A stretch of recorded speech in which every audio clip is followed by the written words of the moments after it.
شہد کا ایک قطرہ زمین پر گر گیا۔ ایک چھوٹی سی چیونٹی آئی اور اس نے اس شہد کے قطرے سے تھوڑا سا چکھا۔ اسے بڑا مزہ آیا۔ اسے کام سے جانا تھا۔ جب وہ جانے لگی تو اس شہد کا مزہ اس کے منہ میں مزید پانی لانے کا سبب بنا۔ اس کا منہ بھر آیا۔ کیا زبردست اور مزیدار شہد ہے، کتنا میٹھا، آج تک ایسا شہد نہیں کھایا۔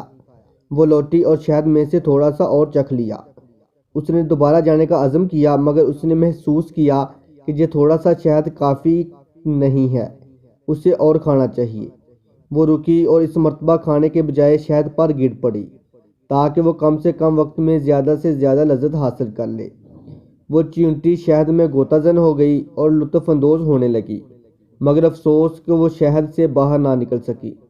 شہد کی چکنائی کی وجہ سے اس کے پیر زمین سے چپک گئے تھے اور اس میں انہیں ہلانے کی طاقت نہ رہی۔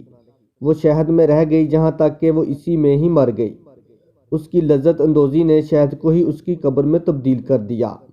ایک دنا کا قول ہے، دنیا شہد کے ایک بہت بڑے قطرے کے علاوہ کچھ اور نہیں ہے۔